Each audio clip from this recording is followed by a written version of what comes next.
අපි අද කතා කරන්න යන්නේ අලුතෙන්ම රිලීස් වුණ AMD 5000 series එකේ අලුත්ම processor එකක් ගැන. රිලීස් වෙලා මාස දෙකක් වගේ කාලයක් ගියා. තාමත් මේවා හොයාගන්න එක නම් ලේසි දෙයක් නෙමෙයි. කොහොම වුණත් අපිට දැන් ලංකාවේදී Ryzen 5000 series processors මිලදී ගන්න පුළුවන්. මේ processor එක මගේ ඊළඟ PC build එකට මම මිලදී ගත්ත processor එක Ryzen 7 5800X.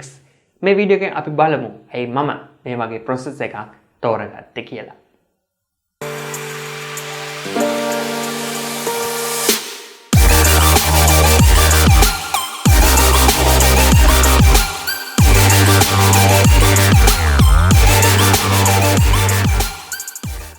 මේක මගේ පළවෙනි Ryzen unboxing වීඩියෝ එක. ගොඩක් දෙනෙක්ට ප්‍රශ්නයක් ඇති. ඇයි RuwanTech වගේ කෙනෙක් මේ විදිහේ processor එකක් තෝරගත්තේ කියලා. ලොකු අධ්‍යයනයකට පස්සේ තමයි මේ processor එක ගත්තේ. ඒ ගැන විස්තර කතා කරන්න කලින් මේ box එක unbox කරගෙන බලමු processor එක කොයි වගේද කියලා. CPU box එක මේ විදිහට බලා ගන්න පුළුවන් AMD Ryzen 7 5000 series processor. box එකේ side එකේ සඳහන් වෙනවා processor එක සහ installation instruction විතරයි තියෙන්නේ, cooler එකක් include නැහැ කියලා. අනෙක් side එකේ අපිට මේ විදිහට මේක ඇතුලේ තියෙන processor එක එළියෙන් බලා ගන්න පුළුවන්. box එකේ පිටුපස product එකට අදාළ සියලු විස්තර භාෂා කීපයකින්ම සඳහන් වෙලා තියෙනවා. top side එකේ seal කරපු security sticker එකේ processor model එක, specification සහ product authentication label බලා ගන්න පුළුවන්. product එක verify කරගත්තට පස්සේ අපිට පුළුවන් මේක open කරගන්න.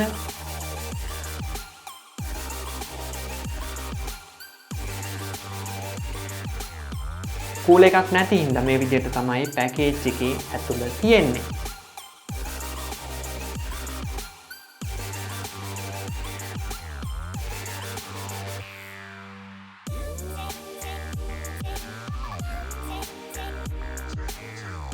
installation instructions තියෙනවා අපිට මේකෙන් පුළුවන් කොහොමද AMD processor එක CPU socket එකට හරියටම install කරගන්න කියලා දැනගන්න. ඒ වගේම පොඩි notice එකක් තියෙනවා motherboard BIOS update කිරීම ගැන. ලස්සන case badge එකකුත් එක්ක අපිට Ryzen processor එක මේ විදිහට බලා ගන්න පුළුවන්. මේ processor එකේ specification ගැන කතා කරොත් මේක 8 core 16 thread 36MB cache 3.8 GHz base clock 4.7 GHz boost clock එක කියන 7 nanometer analog processor එකක්. AM4 CPU socket එක තියෙන motherboard එක අපිට මේ processor එක use කරන්න පුළුවන්. ඒ වගේම PCI Gen 4 support කරනවා. maximum temperature එක 95 Celsius වෙන 105 TDP processor එකක් හින්දා cooler එකක් included නැහැ, වගේම separate graphic card එකකුත් අපිට මේ processor එකත් එක්ක use කරන්න වෙනවා. මේ දවස්වල ලෝකේ ගොඩක් දේවල් වල හිඟයක් තියෙනවා. ඒක නිසා සමහර දේවල් හොයාගන්න අමාරුයි, නැත්නම් මිලෙන් වැඩි. processor එකක් තෝරගන්න ගියත් අපිට ගොඩක් දේවල් බලන්න වෙනවා. අපි දැන් බලමු ලංකාවේ ගන්න තියෙන processors කිහිපයක් compare කරලා. processor model එක අනුව ගත්තොත් විවිධ මිල ගණන් වලට අලෙවි වෙනවා.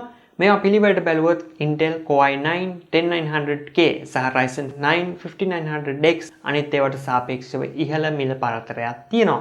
ප්‍රධාන හේතුව තමයි මේ මොඩල් දෙකට තියෙන ඉල්ලුම.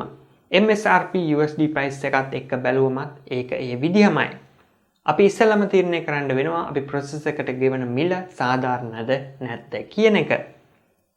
මේ chart එකෙන් අපිට පුළුවන් අපි වියදම් කරන මුදල එක කෝ එකකට බෙදලා යන්නේ කොයි වගේද කියලා අදහසක් ගන්න. කොහොමවත් දැන් පවතින මිලට 5000 series එකේදී අපිට Ryzen 9 5900X එකෙන් ලොකු වාසියක් බලාපොරොත්තු වෙන්න බෑ.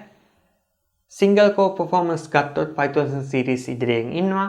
හැබැයි මේ අතර ලොකු පරතරයක් එදිනෙදා භාවිතයේදී අපිට ලොකුවට දැනෙන එකක් නෑ.